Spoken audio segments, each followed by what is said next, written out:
In this lesson, we will discuss the basic concepts creating and working with lists in Dynamo for Revit and Dynamo Sandbox. Let's begin by searching for the number sequence node.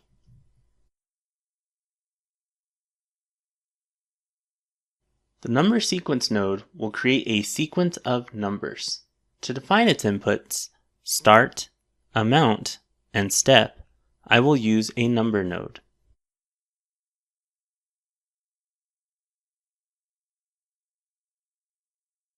Once we have a number node placed, we can use the output to define the input for start of the sequence.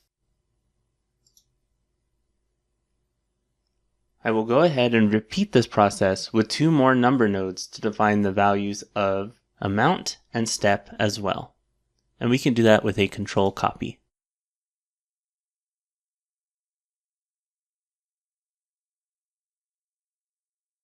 Now, let's increase the amount to 10 and the step to 1. And connect the outputs of those number nodes into the input ports of the sequence node.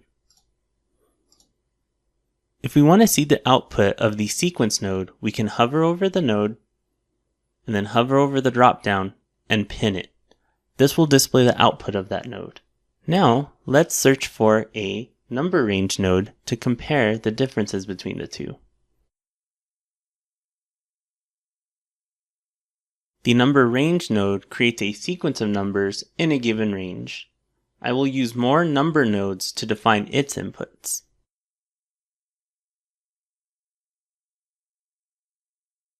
To make this really easy, we can do a drag operation across the three number nodes, hold down Control, and copy those three nodes over.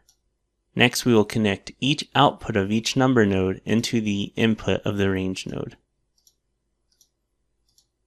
And then we will hover and pin the drop-down to display the results.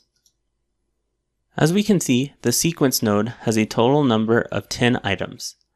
This is because we're starting at the number 0 and giving myself 10 items with a step of 1. For the range node, I'm starting at 0, ending at 10 with a step of 1, resulting in 11 items. There we have the two fundamental differences between the sequence and range nodes. Now that we have an understanding of how the nodes work, let's go ahead and look at another way of defining these type of lists. For now, we'll select all of the nodes and press delete to clear them. The type of node we're going to use is known as a code block node. To define a code block node, we double-click on the canvas. You can also find code block by searching the library.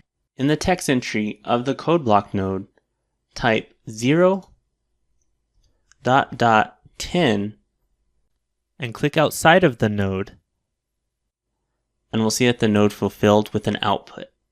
In order to see the output, we can go ahead and add a watch node. So let's search for that and place one.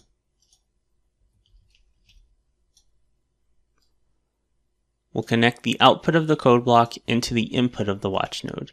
Now we can see the result that is a list of values beginning with 0 and ending at 10.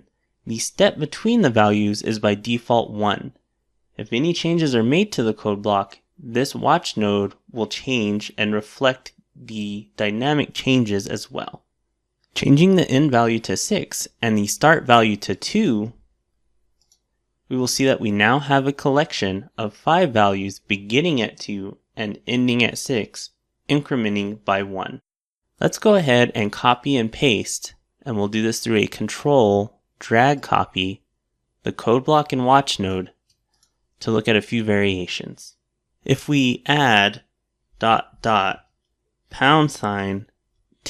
to the end of the string sequence, we'll see that we have a very new result. The values that we're now presented with start at 2, end at 6, and we're getting 10 values between those numbers. Remember that the first index in a list is 0, therefore the last number in the index is 1 less than the number we defined for our total count. Moving along, we're going to go ahead and copy the code block another time. And once again, we'll do this with a control copy.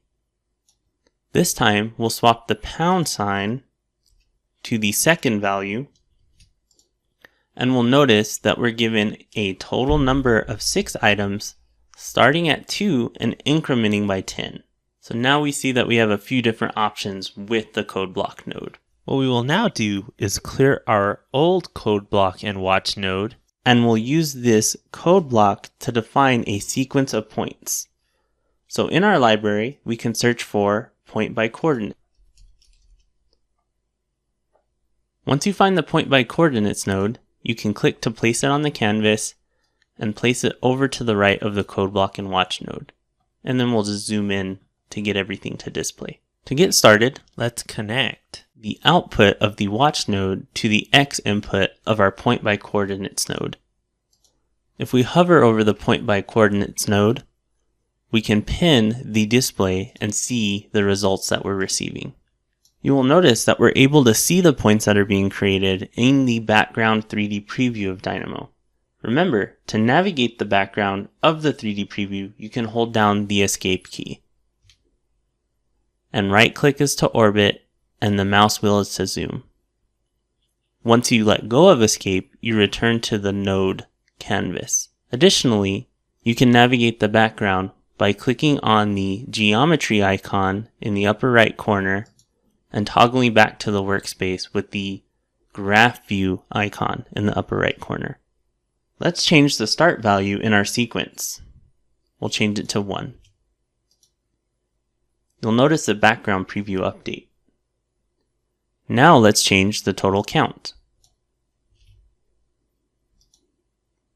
Once again, you'll notice the background preview update and the output of the point by coordinates node to reflect our changes. Now we'll go ahead and collapse the preview by hovering and unpinning it on the point by coordinates node. This gives us a better idea of what's going on in the geometry preview as well. Notice the word auto at the bottom of the point by coordinates node. This indicates the lacing for this particular node. Lacing determines how an input port should use the incoming data. By right-clicking on the XYZ node, I can access the lacing options, which include auto, shortest, longest, and cross product. If we go ahead and connect the watch node to our Y input of our point by coordinates node, we'll notice that we have a diagonal list of points. If we right-click on the point by coordinates node, navigate to lacing, and we change it to cross product, we'll notice that we now have a grid of points. Lacing operations are an important component to effectively working with multiple sequences of data. For instance, if you need to construct a sequence of line segments, you would need to create more than one collection of points. I will right-click on my point by coordinates node and change the lacing back to longest. We will also disconnect the Y input port and replace it with a number node. We can simply search for number in the library, click on the node, and it will place on the canvas. Once we have it placed, we'll clean up the node layout a little bit to prepare to connect the output to the inputs of our point by coordinates node. This number node will also define our Z input. Let's copy and paste our series of nodes to create an additional list for what would be an endpoint to be able to create lines by start and end points. So once again, we'll select all of the nodes, hold down Control, click on a node, and drag. And now we can zoom out and position these in a way that makes sense. In order to create a line by points, we need to find a new node to use. So in the browser, we can go ahead and search for line. One of the results will be line by start point, end point. The explanation of this node says creates a straight line between two input points, with it being start point and end point. So let's place that node. So now we can connect the output of the first point by coordinates node into the start point, and then we can connect the output of the other point by coordinates node to the endpoint.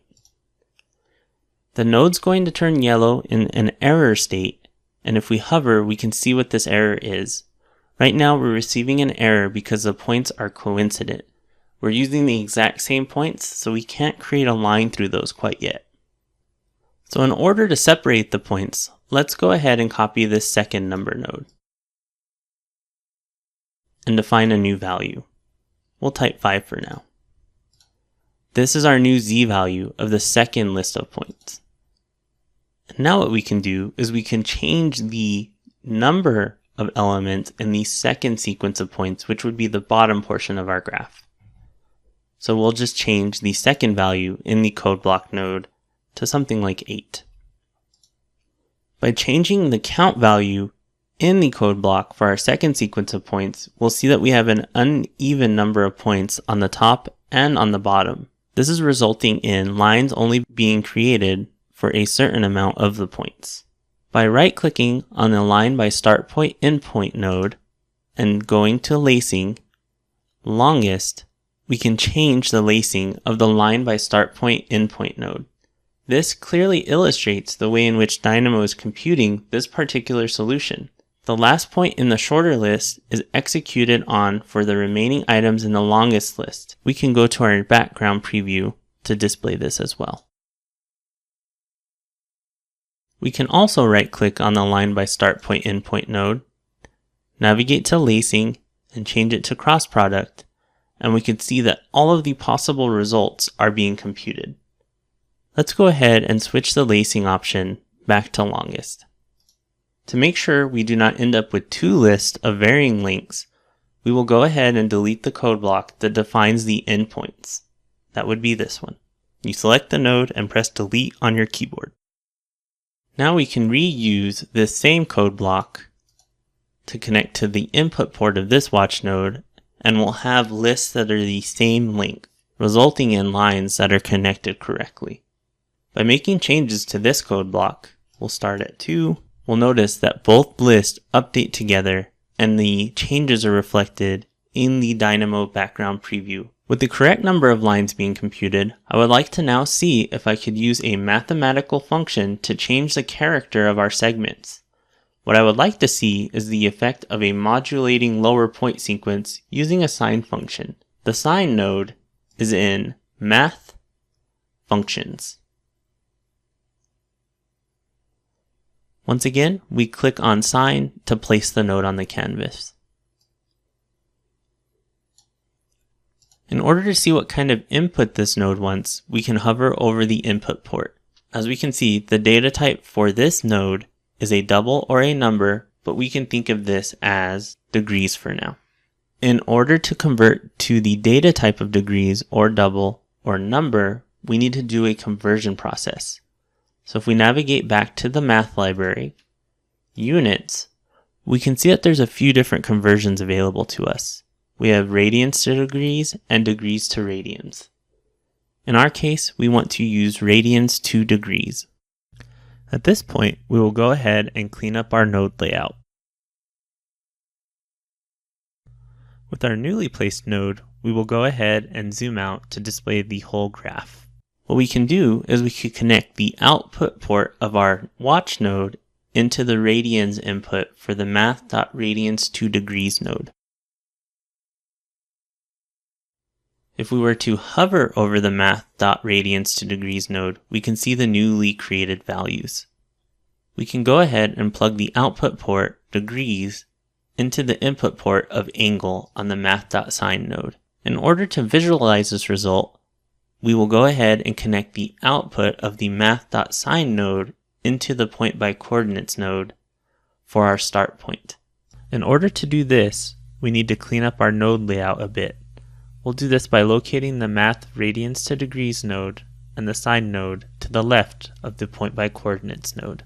Now that we have the node layout cleaned up, we can plug the output of the sine node into the input port y of the point by coordinates node. Now we can graphically see in the background preview that the y value of our base points has modified based on that sine calculation. To add a little more interaction to our definition, let's look at another interesting feature of the code block node. Strings used to define sequences in a code block node can be modified to include variables. I'm going to replace the count value with the variable a, and that would be the second value in the code block. Replacing that value results in a few errors, and that's because this first node is waiting for a value. On our code block node, we can see that changing that count to a variable resulted in a newly created input port. Let's go ahead and create an integer slider to connect to this input port, and we'll just search for integer in the library. To review, clicking on the integer slider in the library will place it on the canvas for you. We'll place it right over here to the left of the code block. Now we can use the output of the integer slider to fulfill the input of the code block.